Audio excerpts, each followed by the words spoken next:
এসেছেন? আমাকে ধানমন্ডি 32 এ নিয়ে আসা হয়েছে। কে নিয়ে এসেছে আপনাকে? আপনারাই নিয়ে আসছেন। আমরা নিয়ে এসেছি মানে আমরা তো আসলামই মাত্র। এই আমরা তো মাত্র এলাম। তাহলে আপনি হুদাই এমনি বলতেছেন কি? আপনি পুলিশের গাড়িতে আপনাকে উঠাইলো, আপনাকে ঘিরে ধরলো আইন শৃঙ্খলা বাহিনীর সদস্যরা, তারপরে অন্যান্য ছাত্র জনতা। সন্ত্রাসী জঙ্গি আমারে ধরছিল, মাইরা টাইরা টাকা চাইছে, আমি টাকা দিতে পারি নাই।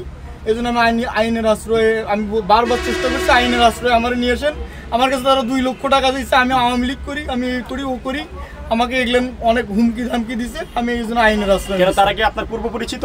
হ্যাঁ, 2 জন পূর্ব পরিচিত। সাংবাদিকদের দোষারোপ করলেন কেন? তাহলে আপনি আমাদের সাংবাদিকরা আপনি বারবার আমাকে হ্যারাসমেন্ট করতেছেন। হ্যারাসমেন্ট করছেন না, আপনার পরিচয় জিজ্ঞেস করা হচ্ছে। সাংবাদিকরা বলিনি, আপনারাই বলছি। আপনি কোনো সাংবাদিক না, আমি সাংবাদিককে উদ্দেশ্য করে বলি নাই।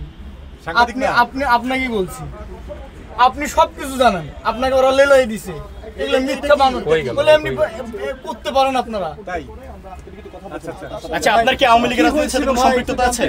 নিয়ে যাও আপনার কাছে আওয়ামী লীগের সম্পৃক্ততা আছে? একটু আমাদের বলেন, আওয়ামী লীগের রাজনীতির সাথে আপনার কোনো সম্পৃক্ততা আছে? আপনাকে কেন তারা ধরে 2 লক্ষ টাকা চাবে? কি মানে কি শত্রুতা আছে আপনার সাথে তাদের? তারা ওরাই জানে আমার সাথে কি শত্রুতা আছে। আপনার কি আওয়ামী লীগের সাথে কোনো সম্পৃক্ততা আছে? সম্পৃক্ততা আছে, পরিচিত কেউ?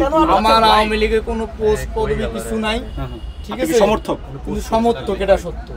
আপনি সমর্থক, আওয়ামী লীগের সমর্থক। ফেসবুকে পোস্ট করেছেন লকডাউন নিয়ে। আপনি এখানে কি কারণে এত রাতে? এখানে এত রাতে না, আমাকে এখানে নিয়ে আসা হয়েছে। বাসা থেকে? কোন জায়গা? অফিস থেকে। কোন জায়গা? আপনার অফিসটা কোথায়? কে এনেছে?